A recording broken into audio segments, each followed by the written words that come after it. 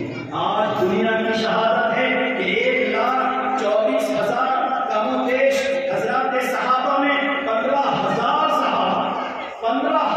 صحابہ وہ ہیں جن کے حالات تاریخ کے اندر محفوظ ہیں۔ اللہ اکبر۔ پھر اس کے بعد اللہ نے قدم اور آگے بڑھا کے ہمیں ترتیب دی کہ میرا نبی قرآن کو سناتا بھی ہے اور میرا نبی قرآن کی تشریح بھی کرتا ہے، میرا نبی قرآن کی تفسیر بھی کرتے ہیں، قرآن کو عملی شکل میں دکھاتے بھی ہیں، قرآن کے مطلب اس کے مفہوم کو بتاتے بھی ہیں۔ تو کن سے بتاتے ہیں؟ صحابہ سے پہلے بتاتے ہیں، اور صحابہ کن کو بتائیں گے؟ تابعین کو بتائیں گے۔ گویا قرآن اور حدیث کا سلسلہ صحابہ اور صحابہ کے بعد ہم سے نمبر پہ تابعین، اللہ نے نظام بنایا کہ جو تابعین ہیں ان تابعین کے حالات کو بھی اللہ نے محفوظ کر دیا۔ چنانچہ آپ کو حیرت ہوگی کہ اس امت میں صحابہ کو چھوڑ کر جو تابعین ہیں اور تبع تابعین ہیں ان میں 6 لاکھ ایسے تابعین تبع تابعین ہیں جن کے حالات محفوظ ہیں۔ دیکھنا چاہو دیکھ سکتے ہو، پرکھنا چاہو پرکھ سکتے ہو، یہ نہیں کر سکتے کہ نبی کا یہ قول اگر ہے تو کس نے کہا، کہنے والا کون، خاندان اس کا کیا، رہنے والا کہاں کا ہے، اس کے اخلاق کیسے ہیں، اس کے کردار کیسے ہیں، اس کا بیک گراؤنڈ کیسا ہے، اس کا خاندان کیسا ہے۔ 6 لاکھ ایسے انسان ہیں جن کے حالات کو اللہ نے محفوظ کر دیا۔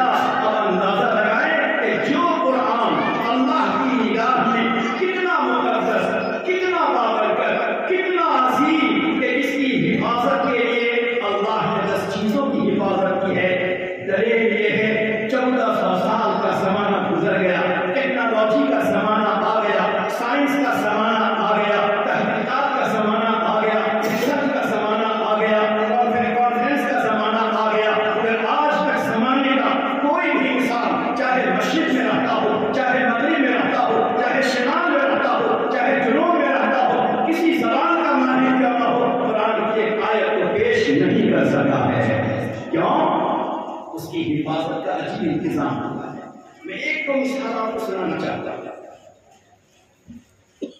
قرآن کریم کے لکھنے کا جو انداز ہے، الفاظ تو اپنی جگہ محفوظ ہیں، جو لکھنے کا اس کا انداز ہے جس کو رسم الخط کہا جاتا ہے، اسکرپٹ کہتے ہیں ہمارے پاس، جو لکھنے کا اس کا انداز ہے وہ انداز بھی اللہ کی طرف سے آیا ہے، وہ الہی ربانی سے اس امت کو ملا ہے اور نبی کے واسطے سے امت کو ملا ہے، اسی انداز میں لکھا گیا جو منشأ خدا ہے۔ ہمارے اور آپ کے کہہ دینے سے لکھنے کا انداز نہیں بدل سکتا۔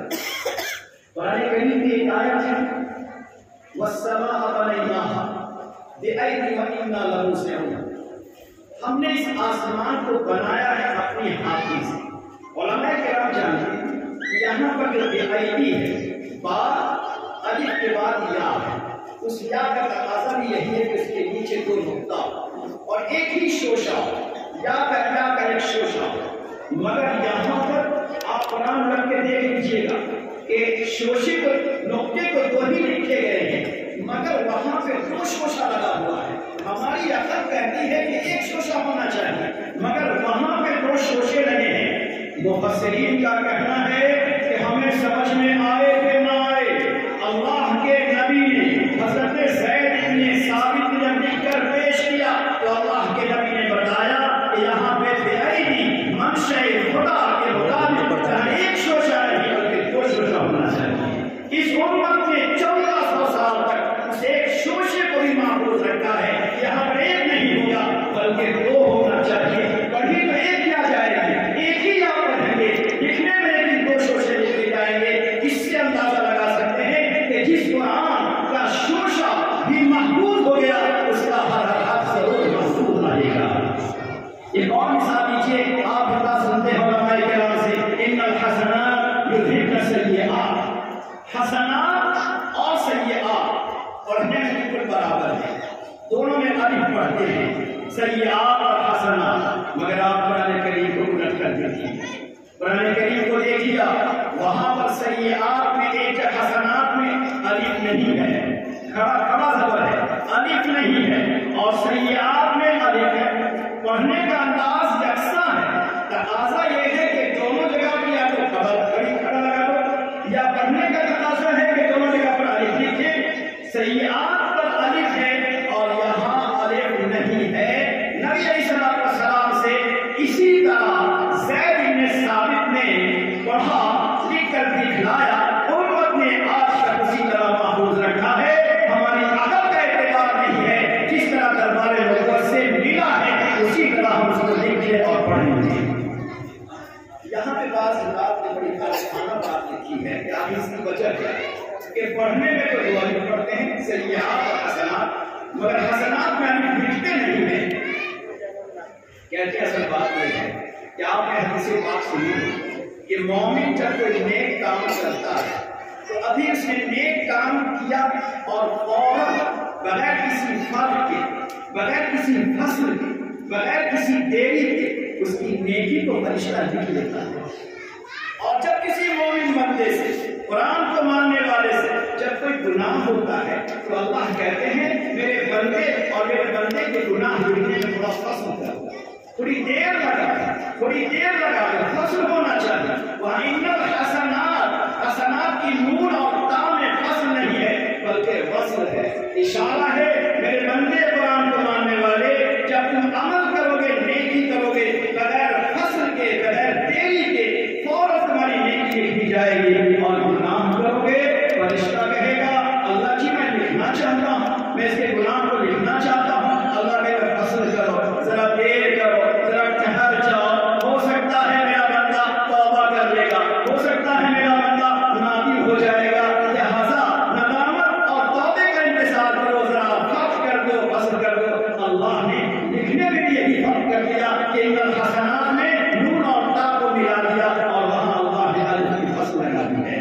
میرے دوستوں، یہ قرآن کریم کا اعجاز ہے۔ اسی بنیاد پر اللہ نے جہاں قرآن کریم کی حفاظت کا انتظام کیا، وہی پاک پروردگار نے اس امت کے دل میں قرآن کی ایسی عظمت، قرآن کریم کی ایسی محبت، قرآن سے ایسی عقیدت اللہ نے عطا فرمائی کہ ہر دور میں اس امت میں آپ کو ایسے ایسے افراد ملیں گے، اللہ کے ایسے ایسے نیک بندے ملیں گے جن کا دل قرآن کریم کی محبتوں سے ہر دم لبالب رہتا تھا، جو قرآن کریم کی تلاوتوں سے جن کی نگاہیں ہر دم دبدباتی رہتی تھی۔ تاریخ کی ایک مثال میں آپ کو سنانا چاہتا ہوں۔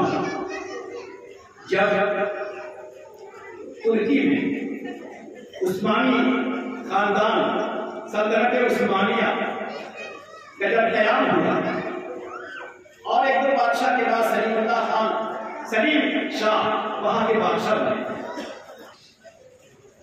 اور ان کا طاقت بڑھ گیا اور مصر پر بھی ان کا قبضہ ہو گیا اور ہر طرف ایک سکون کا عالم ہو گیا اور دنیا نے ایسی حکومت ایک زمانے کے بعد دیکھی تو بادشاہ کو خیال آیا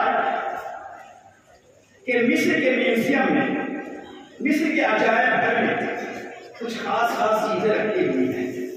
نبی اکرم صلی اللہ علیہ وسلم کے زمانے کا، حضرت عثمان غنی کے زمانے کا لکھا ہوا قرآن کریم وہاں ہے۔ نبی اکرم صلی اللہ علیہ وسلم کے دست مبارک سے جو کپڑا لگا، آپ کا دست مبارک، آپ کے دست مبارک نے جس کپڑے کو مس کیا، چھوا، امت نے اس کپڑے کو بھی برکت سمجھ کر محفوظ رکھا۔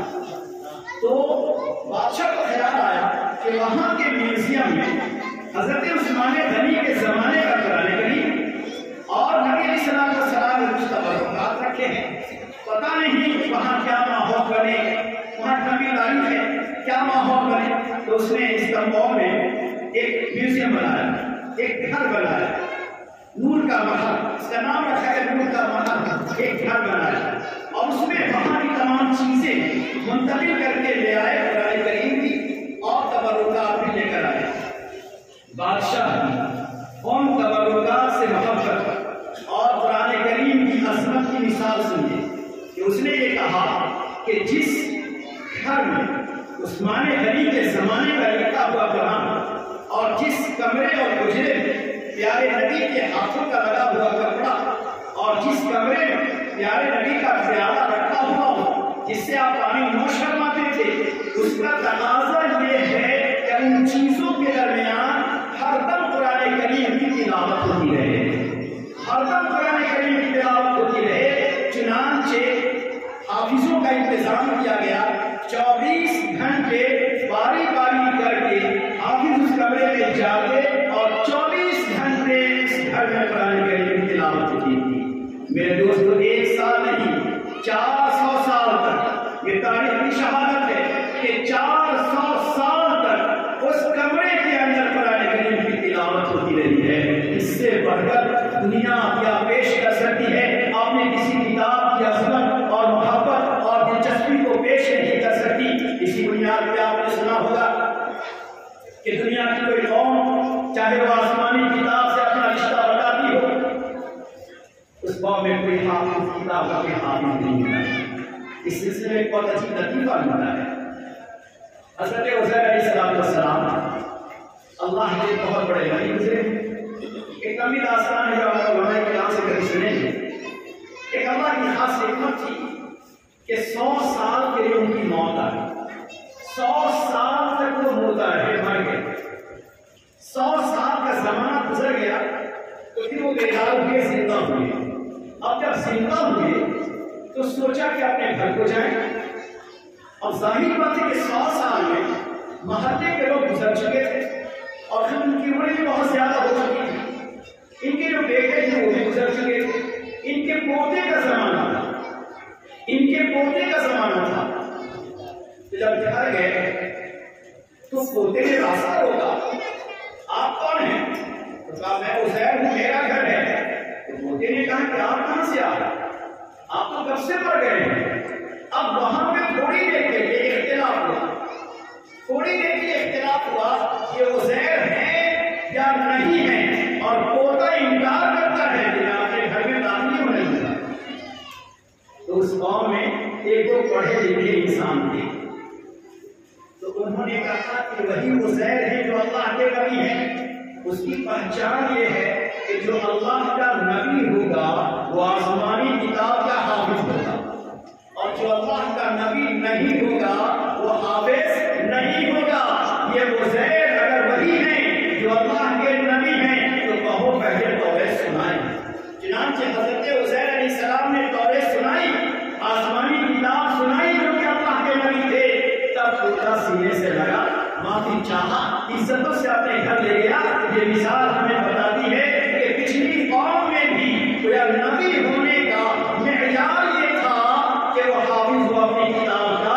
اللہ نے اس امت کے امتی ہونے کا معیار بنا دیا کہ وہ اس قرآن کا حافظ ہوگا۔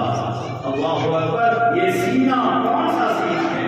آپ سمجھیے اس بات کو کہ اللہ رب العزت حافظوں کے دلوں کا انتخاب اللہ رب العزت کرتے ہیں، حافظوں کے دلوں کا انتخاب اللہ رب العزت کرتے ہیں۔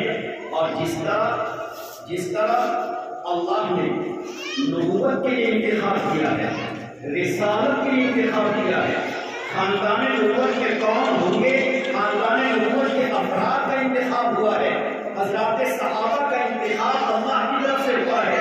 اس کے بعد انتخاب ہوتا ہے حافظ قرآن کا۔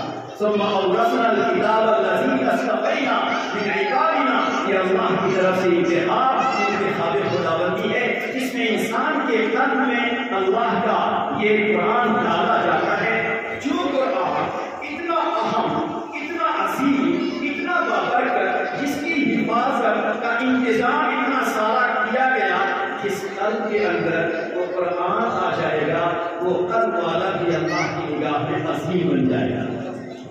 اور کیسا عظیم بنے گا سنی، کیسا عظیم بنے گا سنی؟ جو حافظ قرآن ہے، جو حافظ قرآن ہے، یہ تو اپنی جگہ پر ان کے جو والدین ہیں، ان کے جو والدین ہیں، میدان قیامت، میدان محشر میں ان کے والدین کو چمکتا ہوا روشن تاج پہنایا جائے گا۔ یہ انہوں نے کیا، پٹائی انہوں نے کھائی اور دکھ سکھ انہوں نے برداشت کیا، اور عزت کسے ملے؟ والدین کو مل رہا، اسی لیے حضرت مفتی سعید صاحب رحمۃ اللہ علیہ بطور لطیفہ پہ کہا کرتے تھے کہ ڈنڈے تو یہ کھاتے ہیں اور تاج ابو پہنتے ہیں. کیوں؟ ابو نے اس کو ماسٹر نہیں بنایا، ابو نے اسے کانوینٹ میں نہیں بھیجا، ابو نے اسے کالج میں نہیں بھیجا، ابو نے اسے کام میں نہیں لگایا. یہ باپ کی بڑی قربانی اور باپ کی محبت، قرآن سے محبت کی علامت، اس علامت کی بنا پر قربانی کی بنا پر اللہ نے کہا کہ یہ حافظ قرآن اگر ہے اور ان کو اگر عزت سے نوازا جائے گا، ان کی قربانی اگر ہے تو ان کے ماں باپ کی سے بڑی قربانی ہے کہ اپنے لگتے جگر کو دنیا سے ہٹا کر قرآن کے لیے انہیں وقف کر دیا. تو اللہ رب العزت نے قرآن کریم کا انتخاب کیا. اب میرے دوستوں، جب یہ قرآن ہمیں اور آپ کو مل گیا، اس قرآن کا تقاضا بھی کچھ ہے. نعمت جب بڑی ملتی ہے، جب نعمت بڑی ملتی ہے تو بڑی نعمت کے بعد اس کی قدردانی بھی بڑی ہونی چاہیے. یہ تو آپ کے حضرات اساتذہ سنائیں گے، مگر میں بات اس سے ہٹ کر کہ جس طرح حافظ قرآن نے قرآن کی عظمت کے ساتھ دل میں محفوظ کیا، اسی طرح اس امت میں ایسے ایسے افراد گزرے کہ قرآن کو بڑی محبتوں سے پڑھا کرتے ہیں، بڑی محبتوں سے دیکھا کرتے ہیں اور قرآن کو محبت کے آنکھوں سے آنسو بہا کے پڑھا کرتے ہیں. تو اللہ رب العزت کو قرآن کریم کی وہ عظمت، قرآن کریم کا وہ ادب احترام، قرآن کریم کا وہ لگاؤ اللہ رب العزت کو بڑا پسند آتا تھا. صحابہ کرام قرآن کو سنتے تھے تو یہ آنکھوں میں آنسو کے قطرے آتے تھے. اللہ کو اتنا پسند آیا کہ اللہ نے قرآن میں محفوظ کر دیا کہ میرے صحابہ جب قرآن کو سنتے ہیں تو قرآن کو سن کر ان کی آنکھیں ڈبڈباتی ہیں.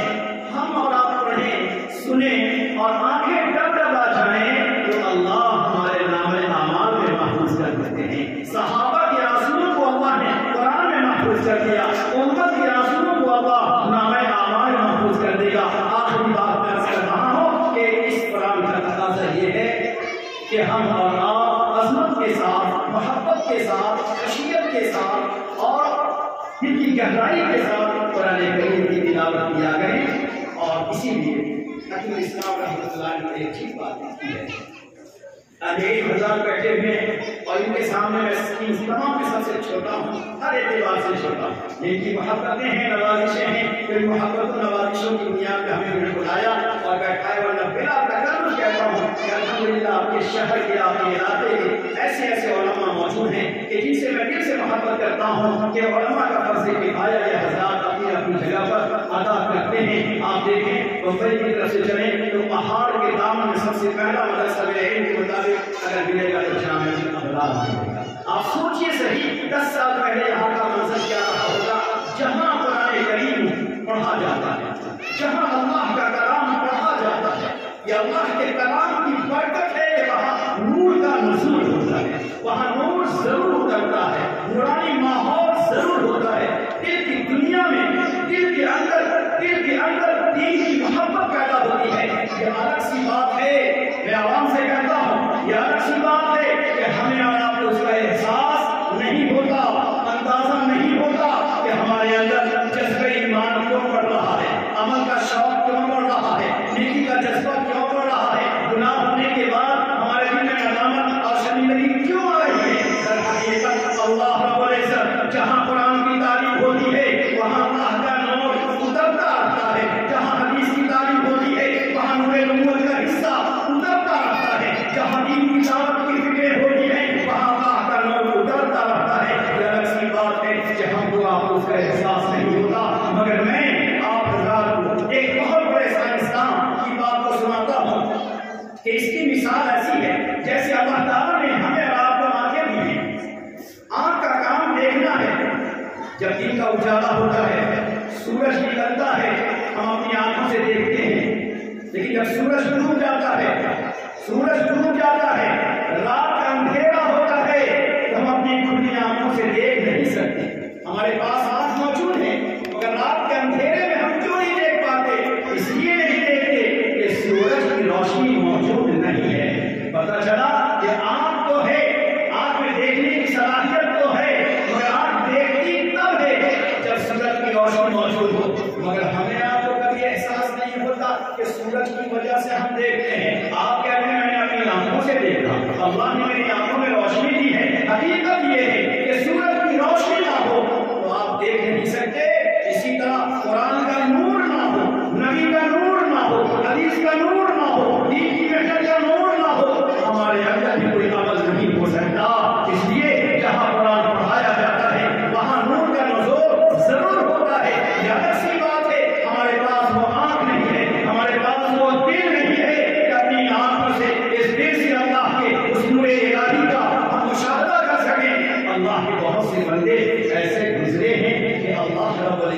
اس کو بصیرت اور بصارت دونوں عطا فرماتے ہیں۔ ابن جوزی کے حوالے سے میں آپ کو سناتا ہوں۔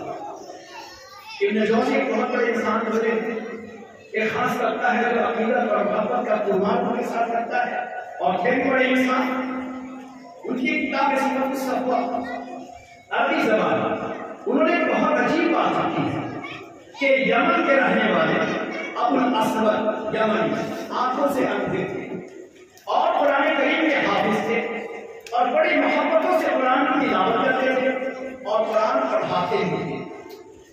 تو کئی دفعہ سجدے میں جا کر اپنے اللہ سے دعا کی کہ اے اللہ، میرا یقین ہے کہ جہاں قرآن پڑھایا جاتا ہے وہاں تیرا نور اترتا، تیری تجلی اترتی، اگر تیری تجلی نہ ہوتی، تیرا نور نہ ہوتا تو مجھے عمل کی توفیق بھی نہ ہوتی۔ تو اللہ مجھے یقین ہے کہ آپ کا نور ضرور اترتا ہے۔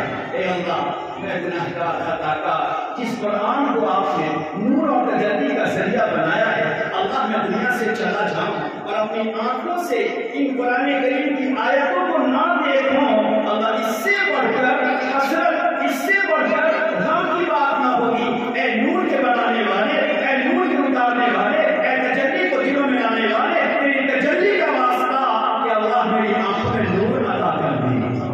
یہ دعا کی اور کہا اللہ، میں دنیا کے لیے آنکھ نہیں مانگ رہا، میں عمارتوں اور پہاڑوں کو دیکھنے کے لیے وہ آنکھ نہیں مانگتا۔ اللہ، میں یہ چاہتا ہوں کہ آپ نے اپنے ان آیتوں میں تجلی اور نور کو رکھا ہے، ان کو اپنی آنکھوں سے میں دیکھوں اور دیکھنے کی سعادت ملے۔ چنانچہ ابن جوزی لکھتے ہیں کہ جب وہ قرآن کو کھولتے تھے تو فوراً ان کی آنکھ کھل جاتی تھی اور کھلی آنکھوں سے قرآن کی تلاوت کرتے تھے، مگر تھے پڑے اور اللہ کے جو نیک بندے ہوتے ہیں اپنی نیکیوں کو بھی چھپاتے ہیں اور اللہ کی خاص نعمت ہو اس کو بھی چھپاتے ہیں، اپنی باتوں کو ظاہر نہیں کرتے، کچھ آ جاتا ہے۔ تو انہوں نے پھر سوچا کہ اگر میں قرآن پڑھتا ہوں اور میری آنکھ کھل جاتی ہے اور جب قرآن کو میں رکھ دیتا ہوں آنکھ بند ہو جاتی ہے، اگر شہر میں پتہ چلے گا تو لوگوں کا سلسلہ شروع ہوگا۔ تو انہوں نے دروازہ بند کر کے قرآن کو پڑھنا شروع کیا۔ ایک شاگرد اچانک کسی راستے سے اندر آیا، وہ ڈر گیا کہ میرے استاد ہیں کہ جنات ہیں، پھر ہمت کر کے سوال کیا، حضرت، کہا بیٹا کیا کہیں کھلی آنکھ؟ کہا بیٹا میری زندگی میں اگر تم وعدہ کرو کہ میری زندگی میں کسی کو نہیں بتاؤ گے تو میں اپنا راز بتاتا ہوں جو میرے رب کے درمیان ہے، اور یہ راز میرے رب کے درمیان کلام الہی کی نسبت پر ہے، قرآن آیت کی نسبت پر ہے۔ میں نے اپنے اللہ سے ٹوٹ کر دل کی گہرائی سے بہت آہوزاری سے میں نے اپنے اللہ سے کہا کہ اے پروردگار، تیری آیتوں میں تیرے کلام میں جو نور چھپا ہوا ہے، اللہ جب میں تیرے کلام کو پڑھوں تو وہ نور میری آنکھوں میں ظاہر کر دے تاکہ اسی نور الہی سے میں تیرے کلام کا مشاہدہ کر سکوں۔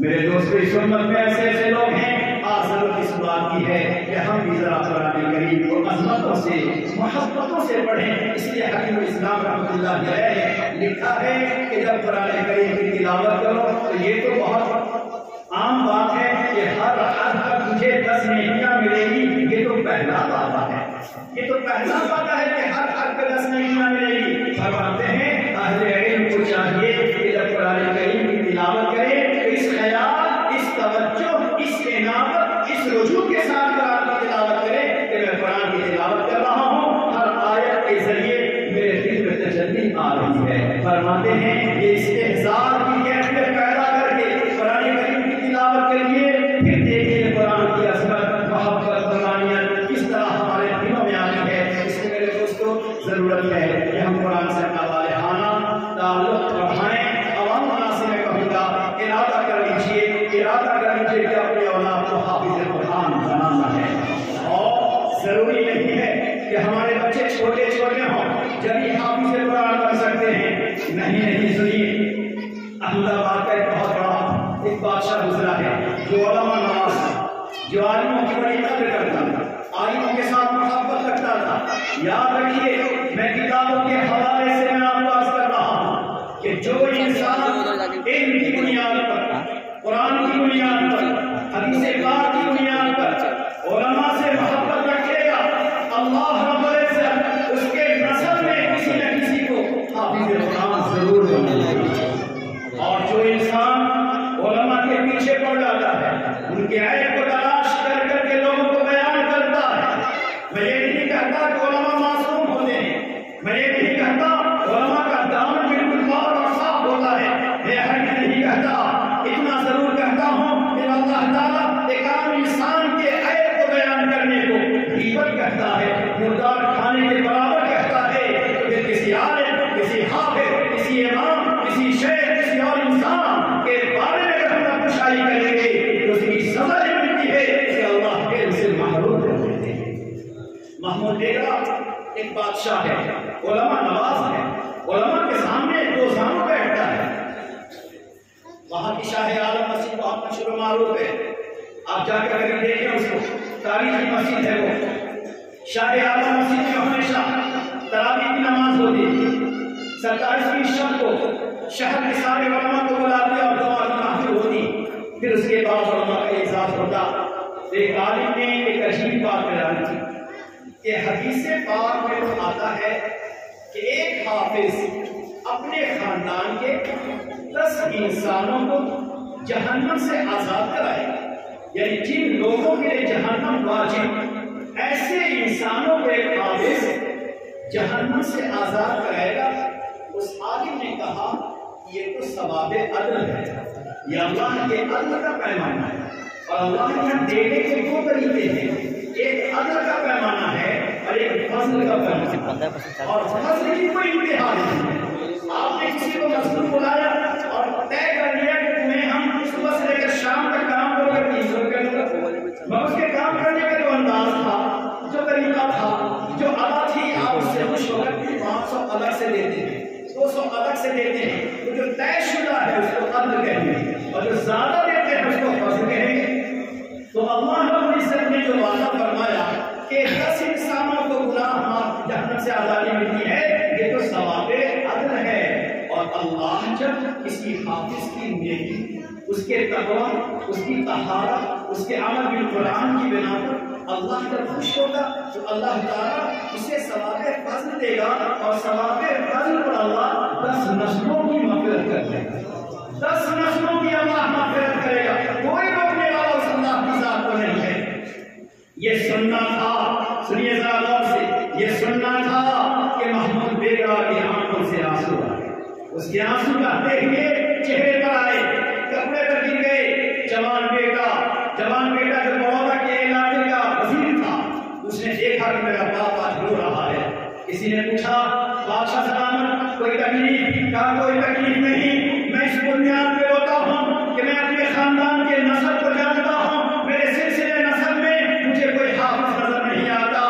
محمود بیگڑا اس کا دامن نیکیوں سے خالی ہے، اس کی زندگی گناہوں سے بھری ہوئی ہے۔ میری تمنا ہوئی سن کر کم سے کم کوئی ایک حافظ ہوتا، میرے نسل کے اندر اس حافظ کی وجہ سے میری مغفرت ہو جاتی، مگر کوئی حافظ نظر نہیں آتا، اس بنا پر میں رو رہا ہوں۔ اللہ اللہ، باپ کے آنکھوں میں حسرت کے آنسو تھے، باپ کے آنکھوں میں غم اور حسرت کے آنسو تھے۔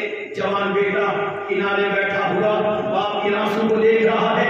سعادت مند، خوش نصیب، خوش قسمت بیٹے جو ہوتے ہیں وہ باپ کے فرما بردار ہوتے ہیں، آنکھوں کی ٹھنڈک بنتے ہیں، دل کے سرور بنتے ہیں، وہ لگتے جگر ہو کر دلوں کے سرور بن جاتے ہیں۔ بیٹے نے دیکھا میرا باپ بادشاہ ہو کر اللہ کے گھر میں اس حسرت کے ساتھ وہ روتا ہے کہ میرے نسل میں کوئی حافظ نظر نہیں آتا۔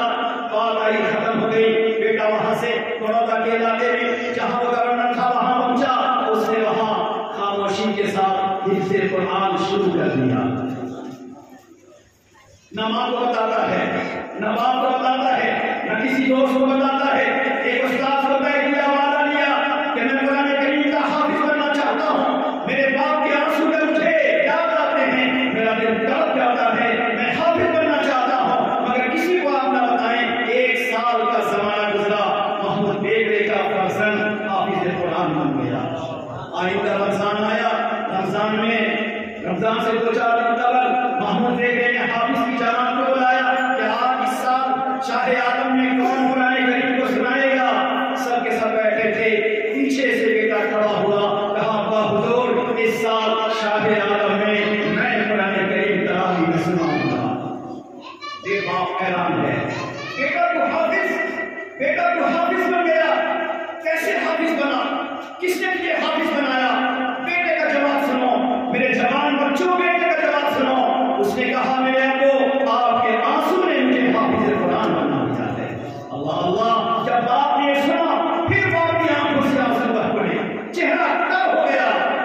کسی نے پوچھا کیوں روتے ہیں؟ کہنے لگے اس دن میں رویا تھا حسرت کی بنا پر، اس دن میں رویا تھا محرومی کی بنا پر، اور آج میں رو رہا ہوں محبت الہی کی بنا پر، آج میں رو رہا ہوں نعمت قرآن کی بنا پر۔ اس لیے میرے دوستوں، میرے جوانوں، قرآن سے اپنا رشتہ مضبوط کیجیے، قرآن کریم کو پڑھنا سیکھیے، اپنے عالموں سے، علماء کرام سے قرآن کریم کو سیکھیے، کچھ قرآن کریم کی سورتوں کو یاد کیجیے۔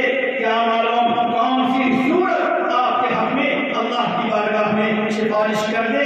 آپ چاہے حافظ نہ ہو، آپ چاہے عالم نہ ہو، آپ چاہے متقی نہ ہو، کون سی سورت اللہ کے یہاں سفارش بن جائے اور آپ کی مغفرت ہو جائے۔ اس لیے آج قرآن کی نسبت پر ہونے والا یہ پروگرام ہمارے اور آپ کے لیے پیغام ہے کہ ہم قرآن سے اپنے رشتے کو مضبوط کریں۔ جتنا رشتہ قرآن کریم سے ہمارا آپ کا مضبوط رہے گا، اتنا ہی اللہ کی نصرت، اللہ کی مدد ہمارے ساتھ رہے گی۔ اللہ تعالیٰ ہمیں اور آپ کو ان باتوں پر عمل کرنے کی توفیق عطا فرمائے۔ یہاں علماء کرام بھی ہیں، میں صدق سے کہتا ہوں دعا کرنے والے کی دعا قبول ہو جائے ضروری نہیں ہے آمین کہنے والے کی دعا قبول ہو جاتی ہے۔ اور جہاں قرآن کریم کی تکمیل کا موقع ہوتا ہے، حفظ قرآن کی تکمیل کا موقع ہوتا ہے، وہاں اللہ کے رحمت کے فرشتے ہوتے ہیں جو آمین کہتے ہیں، علماء کرام ہوتے ہیں جو آمین کہتے ہیں، حفاظ ہوتے ہیں جو آمین کہتے ہیں، دین کے داعی ہوتے ہیں جو آمین کہتے ہیں، بوڑھے ہوتے ہیں جو آمین کہتے ہیں، اور سب سے بڑی نسبت قرآن کریم کی نسبت ہوتی ہے۔ لہذا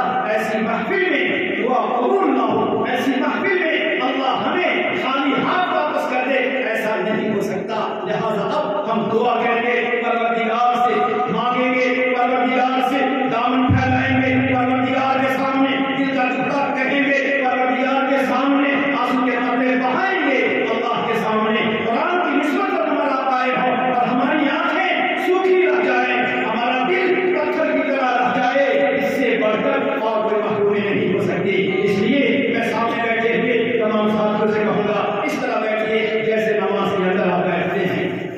سامنے بیٹھے ساتھیوں سے کہوں گا آپ ٹیکا لگانا چھوڑ دیجیے اور نہ سیدھے بیٹھیے، اس خیال سے بیٹھیے، اس تصور سے بیٹھیے، اس دھیان سے بیٹھیے کہاں بیٹھے ہیں، کس کے بلانے میں بیٹھے ہیں، کیا ادارے کی بنیاد پر آئے ہیں؟ نہیں، اللہ کے کلام کی نسبت پر آئے ہیں، کلام الہی کی نسبت پر آئے ہیں۔ لہذا جس کا کلام ہے ہمیں اس سے مانگنا ہے، جس کا کلام ہے اس کے سامنے دامن پھیلانا ہے، جس کا کلام ہے اس کے سامنے اپنے ٹکڑے کو سنانا ہے، جس کا کلام ہے اپنے گھر کی پریشانی اسے سنانا ہے۔ جو بندہ ٹوٹے ہوئے دلوں سے مانگتا ہے، جبجباتی آنکھوں سے مانگتا ہے، اللہ کے سامنے درستی ہوئی آواز سے مانگتا ہے، وہ پاک پروردگار ضرور اپنے بندوں کی لاج رکھتا ہے اور قرآن کی نسبت پر اللہ تعالیٰ دعائیں ضرور قبول کرتا ہے۔ اس کے تمام ساتھی میں ایک منٹ کے لیے کہوں گا کہ جتنے ہمارے سامنے بیٹھے علماء سے نہیں کہہ سکتا، کتنے سامنے بیٹھے ہیں وہ اللہ کے سامنے، ذرا آج ہم اور آپ رمضان آنے والا ہے، اس سے پہلے من ہی من میں، دل ہی دل میں اپنے اللہ سے توبہ کر لیں انشاءاللہ۔ پروردگار کی شان کیا ہے؟ مومن بندہ، جوان بندہ، چاہے نمازی نہ ہو، چاہے دین سے بہت دور کیوں نہ ہو، دل ہی دل میں اللہ سے نادی ہوتا ہے، شرمندہ ہوتا ہے، ٹوٹا ہوا دل رکھتا ہے، میرے مولا میں بہت گناہگار خطاکار نافرمان ہوں۔ پروردگار کیا کہتے ہیں؟ دل ہی دل میں اشارے ہو گئے۔ کیا کہتا ہے؟ دل ہی دل میں اشارے ہو گئے، ہم تمہارے تم ہمارے ہو گئے۔ اللہ اللہ، دل ہی دل میں اللہ سے ندامت کرنا، شرمندگی کرنا، گناہوں کو یاد کرنا اللہ کو اپنانے کی طرح ہے، اللہ کے اپنے ہونے کی طرح ہے۔ اس لیے تھوڑی دیر کے لیے سب کچھ چھپا لیجیے، تمام اخبار جتنے اخبار پر ہر کس نہ دیکھیں، تمام ہی اخبار اپنے سب کچھ چھپا لیں، آنکھوں کو بند کر دیں، ایک لمحے کے لیے سوچیں محشر کا منظر ہوگا، قرآن کریم عرش کے پائے سے لٹکا ہوا ہوگا، انبیاء کرام علیہ السلام موجود ہوں گے، اللہ اللہ حضرات انبیاء کی کانپتے ہوں گے، لرزتے ہوں گے، اللہ کے جلال کو دیکھ کر، اللہ کی شان بے نیازی کو دیکھ کر، اللہ کے غیظ و غضب کو دیکھ کر، جہنم کی دہکتی ہوئی آگ کو دیکھ کر، عذاب کے فرشتوں کو دیکھ کر، ان کے ہاتھوں میں بیڑی اور زنجیروں کو دیکھ کر انسان لرزتا ہوگا، کانپتا ہوگا، مگر وہیں بہت سے اللہ کے بندے وہ ہوں گے جن کا سر جھکا نہیں ہوگا بلکہ عرش کے پائے کو دیکھ رہا ہوگا، جن کا سر اللہ کے دیدار کے لیے اوپر کو دیکھتا ہوگا۔ یہ کون بندے ہوں گے؟ یہ حافظ قرآن ہوں گے۔ یہ کون بندے ہوں گے جو توبہ طائب والے ہوں گے؟ یہ کون بندے ہوں گے جو گناہوں سے معافی تلافی کرنے والے ہوں گے؟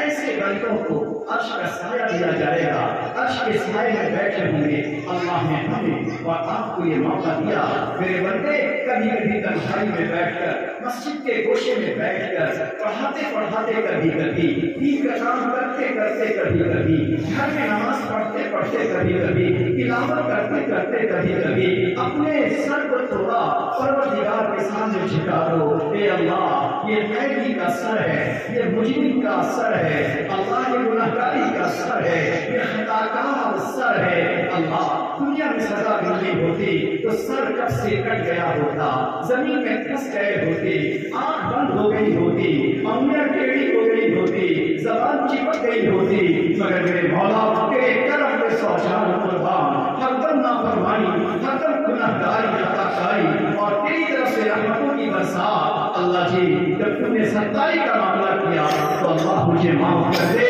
اس طرح سے ہم خدا کے سامنے 2 منٹ میں اپنے گھر میں بیٹھ جائیں، مستقبل پر بیٹھ جائیں، بستر پہ بیٹھ جائیں۔ عارفین کہتے ہیں اللہ کے بندے دنیا میں اس طرح سر کو جھکائیں گے، پروردگار قیامت کے میدان میں عزتوں کا سر اٹھائے گا اور کہے گا میرے بندے جاؤ جاؤ، بلا حساب و کتاب ہم تجھے جنت عطا کرتے ہیں۔ اپنی زندگی کو سوچئے، اپنے دل کو سوچئے، قرآن کتنا پاک، جو قرآن دل میں اترتا ہے، کیا میرا دل اس قرآن کے لائق اور قابل ہے؟ کیا میرا دل نور الہی کے لائق ہے؟ کیا میرا دل تجلیات الہی کے لائق ہے؟ کیا میرا دل اللہ کی نظر محبت بار بار پڑھے اس کے لائق ہے؟ دل کی گواہی کو سن لیجیے، دل کی شہادت کو سن لیجیے اور کچھ عزم ارادہ کیجیے۔ میں تیرے سامنے جھک رہا ہوں خدا، میں تیرے سامنے جھک رہا ہوں خدا، میرا کوئی نہیں اللہ تیرے سوا۔ کتنے جوان گھر سے نکلتے ہیں، چھوٹے بچے، چھوٹی بچی کہتی ہے ابو میرے لیے ٹافی لانا، بسکٹ لانا، باپ مسکراتا ہوا جوان گھر سے نکلتا ہے۔ شام ایکسیڈنٹ ہوتا ہے اور کفن کے ساتھ خون میں لت کر اپنے گھر کو واپس آتا ہے۔ اللہ اللہ، بچی کہتی ہے ابو کیا ہو گیا؟ نہیں سمجھتی میرا ابو ہمیشہ کے لیے دنیا سے چلا گیا۔ اس وقت اس کی روح کہتی ہے اللہ اللہ، میرا خون ہی نہیں ہے، تو ہی ہے، تیری رحمت کا سہارا ہے، تیری مغفرت کا سہارا ہے، میرے نبی کی شفاعت کا سہارا ہے۔ میں تیرے سامنے جھک رہا ہوں خدا، میرا کوئی نہیں اللہ تیرے سوا، میں گنہگار ہوں۔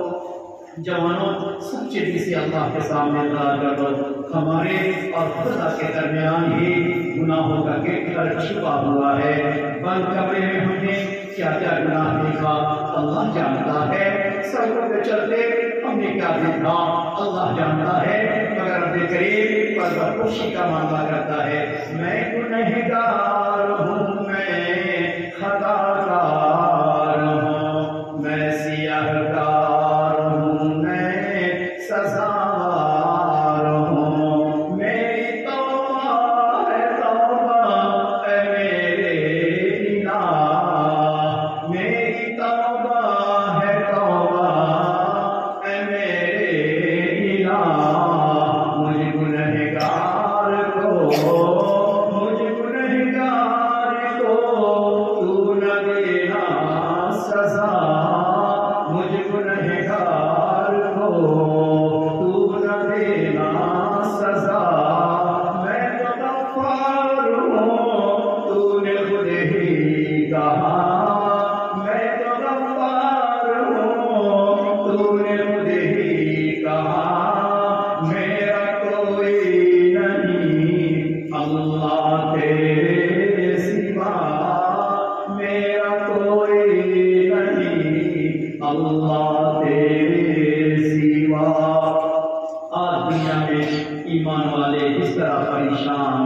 اللہ کی نصرت کے بغیر، اللہ کی مدد کے بغیر ہماری پریشانی دور نہیں ہو سکتی۔ مرنے کے بعد پیارے آقا کی شفاعت کے بغیر ہم کامیاب نہیں ہو سکتے۔ آپ کی شفقت کے بغیر دستے مبارک سے جام کوثر نہیں مل سکتا۔ اس لیے ہمیں اپنے اللہ سے فریاد بھی کرنی ہے اور پیارے آقا پہ صلاۃ و سلام بھی پڑھنی ہے۔ لہٰذا ہاتھ اٹھائیے، اللہ سے مانگیے۔ ہر جوان یہ سوچے آج مجھے اپنے آنکھوں سے آنسو کا قطرہ مجھے میرے اللہ کو دکھلانا ہے۔ اگر ایسی محفل میں بھی میری آنکھوں میں آنسو کا قطرہ نہیں آیا تو ہم یقین کر لیں ہمارے چہرے میں آنکھ نہیں ہے، پتھر کا ٹکڑا لگا ہے۔ ہمارے زندہ بدن میں دل نہیں ہے، پتھر کی سیل لگی ہوئی ہے۔ اللہ اللہ، وہ انسان خدا کا مخاطب کیسے بنے جس کا دل پتھر ہو جائے، جس کی آنکھیں پتھر کے ٹکڑے ہو جائیں۔ اللہ ہمیں ایسی آنکھوں سے بچائیے اور رونے والی آنکھ ہمیں عطا کیجیے۔ اللهم لك الحمد كما ينبغي لجلال وجهك وعظيم سلطانك۔ اللهم صل على سيدنا محمد وعلى آل سيدنا محمد وبارك وسلم۔ جزا الله عنا محمدا صلى الله عليه وسلم ما هو أهله۔ اللهم صل على محمد وعلى آل محمد كلما غفل عن ذكره الغافلون، وصل على محمد وعلى آل محمد كلما غفل عن ذكره الغافلون۔ اے اللہ، تیرے قرآن کی مبارک محفل ہے، اللہ تیرے کلام کی بابرکت مجلس ہے، اللہ نورانی بھی ہے، اللہ عرفانی بھی ہے۔ اللہ ہمارے اس نورانی محفل میں ہم سیاہ سراپا گنہگار ہیں، خطا کار ہیں، سیاہ شرار ہیں، گناہوں میں ڈوبے ہوئے ہیں۔ زندگی کا ہر حصہ گناہوں میں ڈوبا رہا، سر کے بالوں سے لے کر پاؤں کے ناخن تک اللہ تیرے نافرمان بنے رہے، مگر میرے مولا سر کے بالوں سے لے کر پاؤں کے ناخن تک تیری رحمت ہی رحمت رہی۔ اللہ تیری نوازش ہی نوازش رہی، اللہ تیری نعمت ہی نعمت رہی، مگر میرے مولا ہم تیری نعمتوں کو استعمال کرتے رہے، رحمتوں کے چھاؤں میں چلتے رہے، مگر پھر بھی تیری بھی نافرمانی کرتے رہے۔ اللہ فرشتہ انتظار کرتا رہا، مولا اجازت دے دے میں اس کے گناہ کو اس کے دفتر میں لکھ دیتا ہوں۔ اللہ اس وقت بھی تیرا کرم تھا، تو کہتا فرشتہ رک جا، ابھی رک جا، میرا بندہ ہے، جوان ہے، گنہگار ہے، خطاکار ہے، کچھ بھی ہے، میرا بندہ تو ہے، میرے نبی پر صلاۃ و سلام تو پڑھتا ہے۔ اے فرشتہ رک جا، کبھی تو توبہ کرے گا، کبھی تو ہاتھ اٹھائے گا، کبھی تو دامن پھیلائے گا۔ اللہ آج ہم تمام گنہگار تیرے سامنے ہاتھ پھیلائے ہیں، دامن پھیلائے ہیں۔ اللہ آج ہم تمام کے گناہوں کو معاف فرما، گناہ کی نحوستوں کو ختم فرما۔ اللہ گناہ کرتے کرتے دل سے نورانیت نکل گئی، ظلمت آ گئی، تاریکی آ گئی، قساوت آ گئی۔ اللہ ہمارے دل کی قساوت کو دور فرما، ظلمتوں کو دور فرما۔ اللہ ہمارے دلوں میں نورانیت عطا فرما، اپنی تجلی عطا فرما۔ اللہ پاک ہم نے سنا بندہ توبہ کرتا ہے، آپ سے رجب کی برکتیں مانگتا ہے۔ اے اللہ یہ رجب ختم ہونے کو ہے، اللہ ہمیں رجب کی برکتیں عطا فرما۔ اے اللہ رجب کے مہینے میں آپ نے اپنے پیارے حبیب کو بھی رجب کی برکتیں عطا فرمائی، صحابہ کو عطا فرمائی، محدثین کو عطا فرمائی۔ اللہ ان کے صدقے اللہ ہم تمام کو بھی ہر طرح کی برکتیں عطا فرما۔ اے اللہ برکت قرآن عطا فرما، نور قرآن عطا فرما، اے اللہ تجلیات قرآن عطا فرما، رحمت قرآن عطا فرما۔ اے اللہ قرآن کی بنا پہ مغفرت فرما، اپنا وصل عطا فرما، اپنا وصل عطا فرما۔ اے اللہ عرش کا سایہ ہم تمام کو عطا فرما۔ اللہ آج کی مجلس کی برکتوں سے اللہ گناہوں کا احساس ہمیں عطا فرما، اور اے اللہ گناہوں سے ہماری حفاظت فرما۔ رب کریم آج قرآن کی نسبت پر جہاں چھوٹے چھوٹے معصوم سے بچے جنہوں نے قرآن کریم کو محفوظ کیا، ان کی خوشیوں میں شریک ہونے کے لیے دور دراز سے آپ کے نیک بندے علماء کرام تشریف لائے، اللہ ان کی آمین کو قبول فرما دیجیے، اللہ ان کی آہوں کو قبول فرما دیجیے، اللہ ان کی آہ سحرگاہی کو قبول فرما دیجیے، اللہ ان کے درد کی امت کے واسطے سے قبول فرما دیجیے، ان کی ذات کو اور بھی مفید بنا دیجیے، نافع بنا دیجیے، انفع بنا دیجیے۔ جہاں جہاں یہ علماء دین کی خدمت کرتے ہیں اللہ اسے دین کا چراغ بنا دیجیے، انوار و تجلیات کا سرچشمہ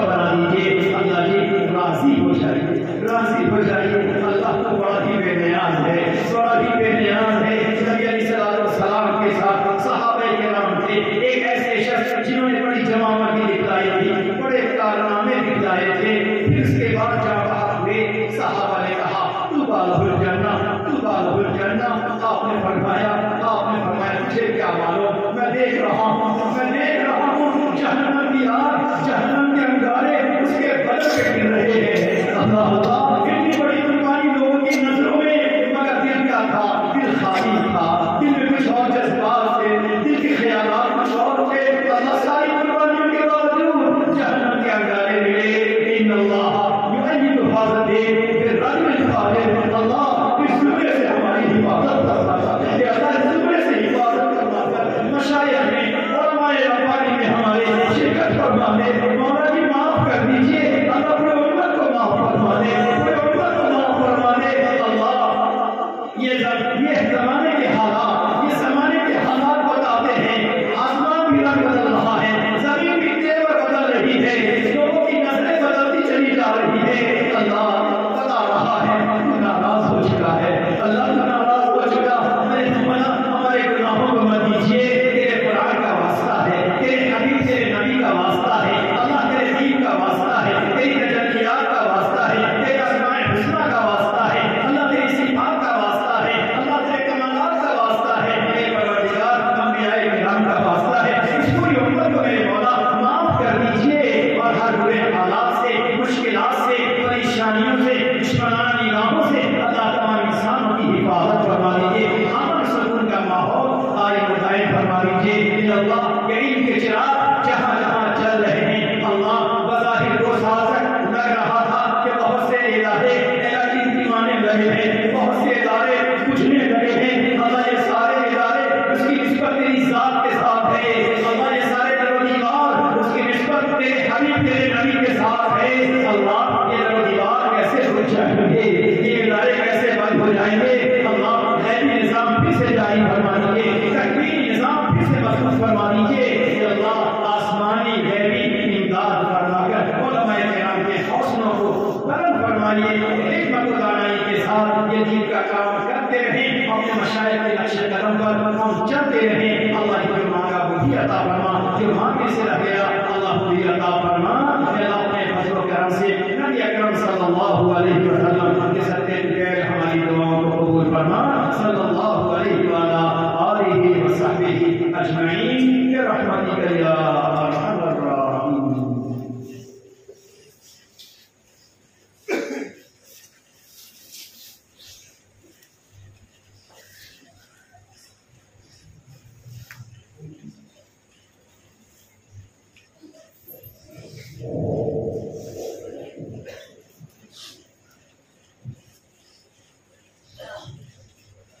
الحمدللہ حضرت پیر طریقت کا والا خطاب